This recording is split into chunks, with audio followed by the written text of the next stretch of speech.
नमस्कार मित्रों, इस क्लास में हम पेपर नंबर 7 का भाग 1 पढ़ेंगे। सिलेबस में आप देखिएगा भाग 1 में 3 पॉइंट्स दिया हुआ है। कौन कौन सा पॉइंट? सामाजिक एवं महत्वपूर्ण विधान, दूसरा पॉइंट छत्तीसगढ़ में प्रचलित नियम या अधिनियम, तीसरा पॉइंट छत्तीसगढ़ शासन की कल्याणकारी योजनाएं। तो मैं ये पढ़ाऊंगा आप लोग को छत्तीसगढ़ शासन की कल्याणकारी योजनाएं। ठीक, इसके अंतर्गत हम क्या क्या पढ़ेंगे? कृषि विभाग से संबंधित योजनाएं, महिला एवं बाल विकास विभाग से संबंधित योजनाएं, शिक्षा विभाग से संबंधित योजनाएं, स्वास्थ्य विभाग से संबंधित योजनाएं, सामाजिक सुरक्षा या सामाजिक सहायता योजनाएं, वन विकास विभाग से संबंधित योजनाएं, ग्रामीण विकास विभाग से संबंधित योजनाएं, अनुसूचित जाति तथा जनजाति विकास के लिए संबंधित योजनाएं, इसके अलावा अन्य योजनाएं जो भी बचा होगा इंपॉर्टेंट वो।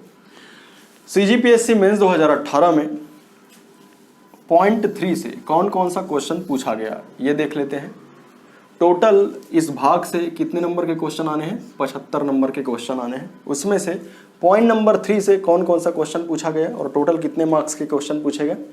पहला क्वेश्चन, मुख्यमंत्री कन्यादान योजना 2 नंबर का, सबला योजना 2 नंबर, संजीवनी एक्सप्रेस के बारे में आप क्या जानते हैं 2 नंबर, कौशल विकास योजना को समझाइए 2 नंबर, छत्तीसगढ़ में अंत्योदय अन्न योजना को बताइए 2 नंबर का, छत्तीसगढ़ में महिला स्व सहायता समूह को समझाइए 2 नंबर का, छत्तीसगढ़ में सामाजिक सुरक्षा पेंशन को बताइए 4 नंबर का, स्वच्छ भारत मिशन ग्रामीण को समझाइए 4 नंबर। ठीक, आस्था विद्यालय के बारे में बताइए 4 नंबर का पूछा गया।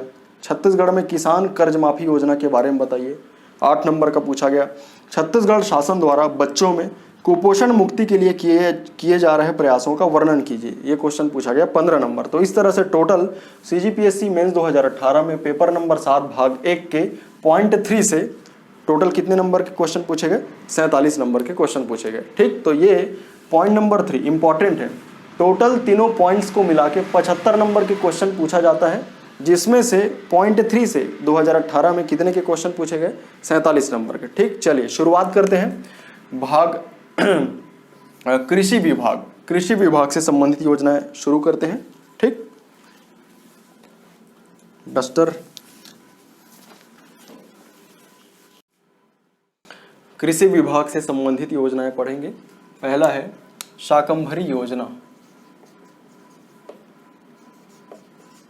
शाकंभरी योजना ये एग्जाम में 2 नंबर के पूछे जा सकते हैं। पॉइंट वाइज देखते हैं और इसी से आप नोट्स बनाते चलिए। शाकंभरी योजना की शुरुआत हुई 2005 में। इसका उद्देश्य है सिंचाई क्षमता में वृद्धि करना। इसके अंतर्गत लघु तथा सीमांत किसानों को कूप मतलब कुआं निर्माण हेतु 50% तथा विद्युत या डीजल पंप क्रय करने हेतु 75% का अनुदान दिया जाता है। क्लियर है? फिर से देखिए, शाकंभरी योजना की शुरुआत 2005 में हुई। इसका उद्देश्य है सिंचाई क्षमता में वृद्धि करना। इसके अंतर्गत लघु तथा सीमांत किसानों को कूप निर्माण हेतु 50% तथा विद्युत या डीजल पंप क्रय करने हेतु 75% का अनुदान दिया जाता है। ठीक, दूसरा देखते हैं कृषक जीवन ज्योति योजना। कृषक जीवन ज्योति योजना 2 और 4 नंबर में पूछे जा सकते हैं।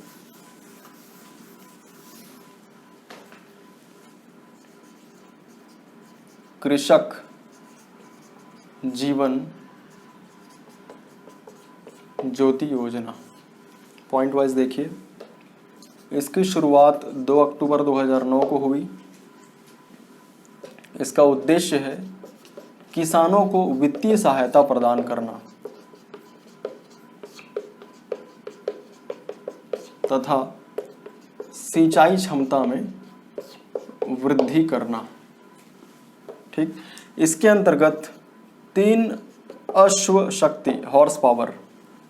शक्ति तक कृषि पंप के बिजली बिल में 6000 यूनिट तथा 3 से 5 अश्व शक्ति तक कृषि पंप के बिजली बिल में 7500 यूनिट छूट दिया जा रहा है। ठीक, नवंबर 2013 से फ्लैट रेट का विकल्प दिया गया है। तो फ्लैट रेट का विकल्प चुनने वाले पात्र किसानों को बिजली खपत पर कोई सीमा न रखते हुए 100 रुपये प्रति माह प्रति अश्व शक्ति की दर से बिजली बिल का भुगतान किया जा रहा है। ठीक, अगला अगस्त 2018 से फ्लैट रेट का विकल्प सभी किसानों को प्रदान किया गया। अगस्त 2018 से फ्लैट रेट का विकल्प सभी किसानों को प्रदान किया गया है। इसके अंतर्गत 5 अश्व शक्ति तक द्वितीय पंप के लिए 200 रुपये प्रति माह प्रति अश्व शक्ति की दर से तथा 5 या उससे अधिक अश्व शक्ति के तृतीय या अन्य पंप के लिए 300 रुपये प्रति माह प्रति अश्व शक्ति की दर से बिजली बिल का भुगतान किया जाना है। क्लियर है? फिर से देखिए, कृषक जीवन ज्योति योजना की शुरुआत 2 अक्टूबर 2009 को की गई। इसका उद्देश्य है किसानों को वित्तीय सहायता प्रदान करना तथा सिंचाई क्षमता में वृद्धि करना। इसके अंतर्गत 3 अश्व शक्ति तक कृषि पंप के बिजली बिल में 6000 यूनिट तथा 3 से 5 अश्व शक्ति तक कृषि पंप के बिजली बिल में 7500 यूनिट छूट दिया जा रहा है। ठीक, नवंबर 2013 से फ्लैट रेट का विकल्प चुनने वाले पात्र किसानों को बिजली खपत पर कोई सीमा न रखते हुए 100 रुपये प्रति माह प्रति अश्व शक्ति की दर से बिजली बिल का भुगतान किया जा रहा है। अगस्त 2018 से ये फ्लैट रेट का विकल्प सभी किसानों को प्रदान किया गया है। इसके अंतर्गत 5 अश्व शक्ति तक द्वितीय पंप के लिए 200 रुपये प्रति माह प्रति अश्व शक्ति की दर से तथा 5 या उससे अधिक के तृतीय या अन्य पंप के लिए 300 रुपये प्रति माह प्रति अश्व शक्ति की दर से बिजली बिल का भुगतान किया जाना है। क्लियर है? चलिए आगे देखते हैं। प्रधानमंत्री फसल बीमा योजना, तीसरा है प्रधानमंत्री फसल बीमा योजना।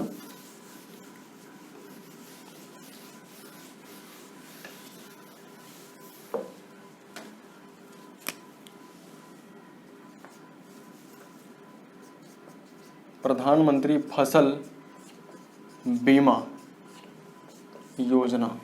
ठीक, किसानों के फसलों का बीमा करने के लिए प्रधानमंत्री फसल बीमा योजना कब शुरू की गई? 2016, खरीफ वर्ष 2016। किसानों के फसलों का बीमा करने के लिए खरीफ वर्ष 2016 में प्रधानमंत्री फसल बीमा योजना शुरू की गई है। इसके अंतर्गत क्षतिपूर्ति हेतु मापदंड, क्षतिपूर्ति के मापदंड निम्नलिखित है, देखते जाइए। पहला है बुआई न हो पाने की स्थिति में या बुआई का न होना। ठीक, दूसरा फसल की अवधि में नुकसान होने की स्थिति में, फसल की अवधि में नुकसान होने की स्थिति में। तीसरा स्थानीय आपदाओं के मामले में नुकसान की स्थिति में। ठीक, चौथा फसल कटाई के उपरांत सुखाकर रखी फसलों में नुकसान की स्थिति में। इसके अलावा फसल पैदावार के आधार पर नुकसान की स्थिति में। ठीक, ये भी 2 नंबर का पूछा जा सकता है। फिर से देखिए, प्रधानमंत्री फसल बीमा योजना, इसकी शुरुआत खरीफ वर्ष 2016 से की गई है। इसका उद्देश्य है फसलों का बीमा कराना। इसके अंतर्गत क्षतिपूर्ति हेतु मापदंड निम्नलिखित है।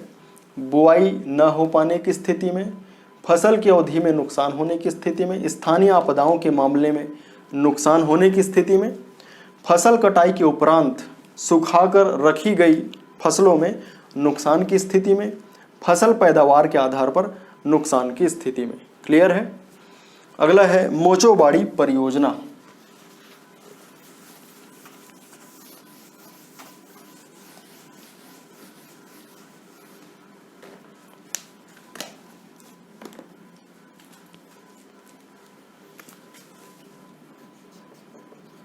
मोचोबाड़ी इसकी शुरुआत की गई है दंतेवाड़ा से। इसकी शुरुआत हुई दंतेवाड़ा से। इसका उद्देश्य है जैविक खेती को बढ़ावा देना। अब तक 5 जिलों को पूर्ण जैविक जिले घोषित किए जा चुके हैं। कौन कौन सा जिला?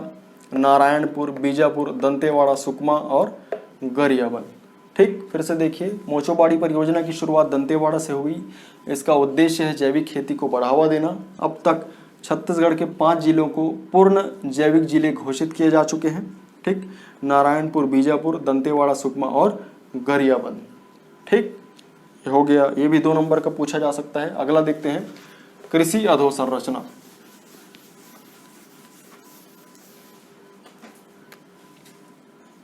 अगला है कृषि अधोसंरचना के विकास हेतु प्रयोगशाला। ठीक, देखते जाइए। पहला पॉइंट, मिट्टी परीक्षण प्रयोगशाला। छत्तीसगढ़ में टोटल कितने हैं? 26। ठीक,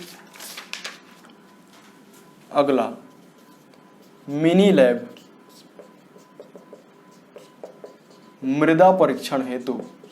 मिनी लैब मृदा परीक्षण हेतु 174। ठीक, तीसरा, छत्तीसगढ़ में स्थापित किया गया है उर्वरक गुण नियंत्रण प्रयोगशाला। उर्वरक गुण नियंत्रण प्रयोगशाला। ठीक, अगला पौध संरक्षण औषधि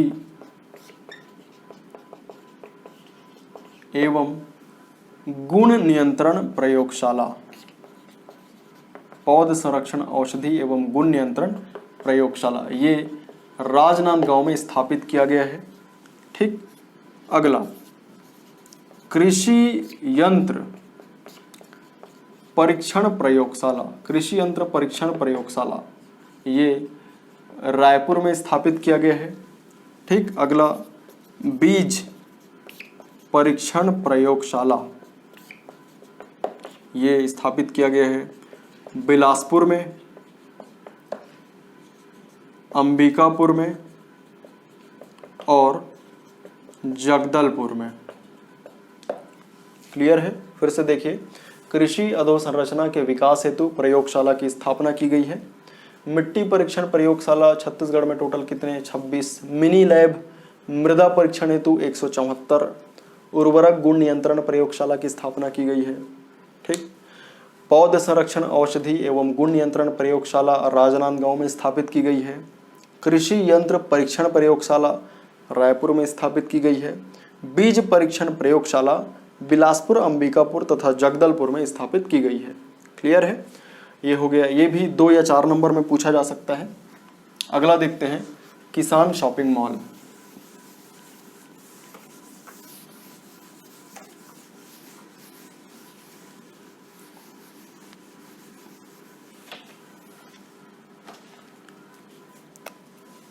अगला है किसान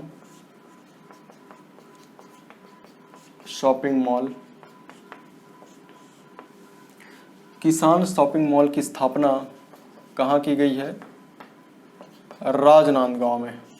कब की गई? वर्ष 2010 में।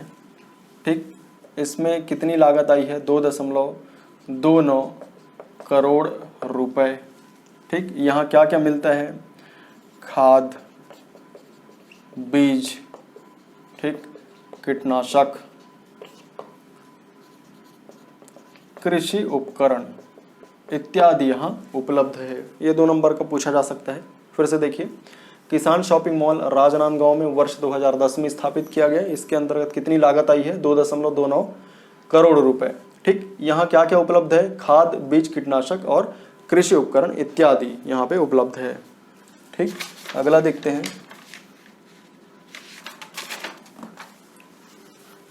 प्रधानमंत्री कृषि सिंचाई योजना।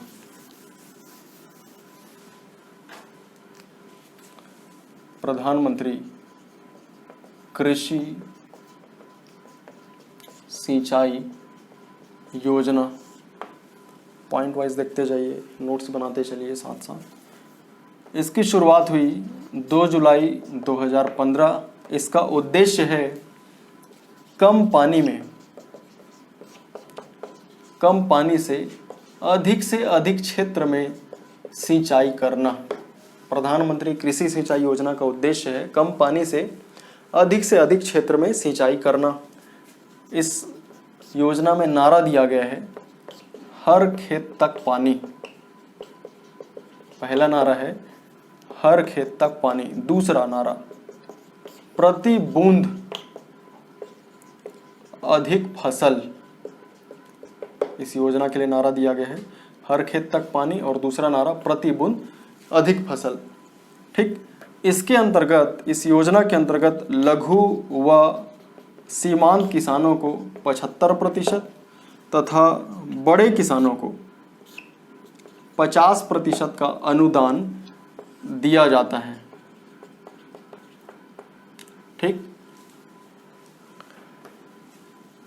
50% का अनुदान दिया जाता है।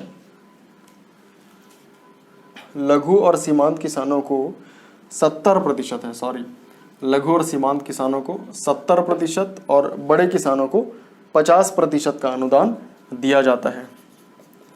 2018-19 में हितग्राहियों को 2770 हेक्टेयर में ड्रिप प्रतिस्थापित कर लाभान्वित किया गया। ठीक, 2019-20 में 5000 हेक्टेयर क्षेत्र में ड्रिप प्रतिस्थापित करने का लक्ष्य रखा गया है। क्लियर है?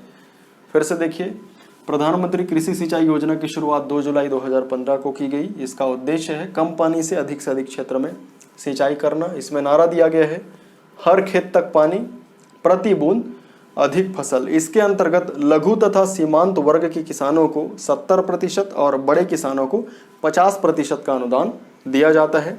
2018-19 में 2770 हेक्टेयर क्षेत्र में ड्रिप प्रतिस्थापित कर लाभान्वित किया गया। 2019-20 में 5000 हेक्टेयर क्षेत्र में ड्रिप प्रतिस्थापन करने का लक्ष्य रखा गया है। ठीक है, अगला देखते हैं किसान कॉल सेंटर।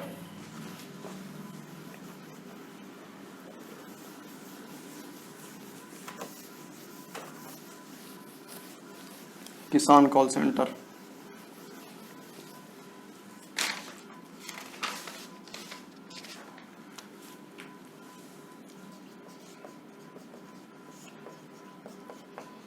किसान कॉल सेंटर, इसकी शुरुआत की गई 2004 से। टोल फ्री नंबर है 1551, टोल फ्री नंबर। ठीक, तीसरा पॉइंट, किसान किनसे बात करेंगे? इंदिरा गांधी कृषि विश्वविद्यालय के वैज्ञानिकों तथा विशेषज्ञों से। ठीक, और कृषि से संबंधित समस्याएं या फसलों का उत्पादन कैसे बढ़ाया जाए, इस संबंध में जानकारी प्राप्त कर सकते हैं। ठीक, फिर से देखिए, किसान कॉल सेंटर की शुरुआत कब हुई? 2004 में। टोल फ्री नंबर है 1551। इसमें हम इंदिरा गांधी कृषि विश्वविद्यालय के वैज्ञानिकों और विशेषज्ञों से बातचीत करके कृषि संबंधित समस्याओं का समाधान कर सकते हैं। ठीक, अगला देखते हैं नील क्रांति योजना।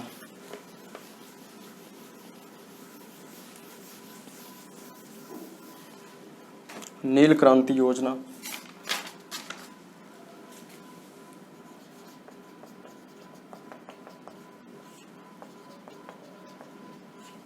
नील क्रांति योजना के अंतर्गत मत्स्य पालन से जुड़े हुए सामान्य हितग्राहियों को 40% अनुदान, सामान्य हितग्राहियों को 40% अनुदान तथा अनुसूचित जाति और जनजाति के हितग्राहियों को 60% अनुदान दिया जा रहा है। ठीक, नील क्रांति योजना के अंतर्गत मत्स्य पालन से जुड़ने वाले सामान्य हितग्राहियों को 40% तथा अनुसूचित जाति और जनजाति के हितग्राहियों को 60% का अनुदान दिया जा रहा है। क्लियर है। अगला है सुराजी गांव योजना। इसके अंतर्गत क्या क्या पढ़ते हैं? नरवा, गरुआ, घुरवा, बाड़ी, ये 4 कंपोनेंट के बारे में पढ़ते हैं इसमें। ठीक, तो ये आप लोग के लिए HW है। ये ऐसे में आया था 2018 मेंस में। इसके अलावा पेपर नंबर 5 में भी ये 15 नंबर का पूछा गया था, तो इस बार भी पूछा जा सकता है। ठीक, 8 या 15 नंबर में पूछा जा सकता है, तो इसको आप खुद से तैयार करिए। नरवा, गरवा, घुरवा, बाड़ी, ला बचाना है संगवारी पर लिखिए। ठीक, अब इसमें एक होमवर्क कर लीजिएगा आप लोग, कृषि विभाग से संबंधित योजनाओं का वर्णन कीजिए 15 नंबर में, है ना। तो इसका आंसर क्या लिखना है? अभी जितना मैंने बताया है योजनाएं, उन्हीं सभी को लिखना है। क्लियर है? चलिए, आज के लिए इतना ही। अगले क्लास में हम देखेंगे महिला एवं बाल विकास से संबंधित योजनाएं। धन्यवाद।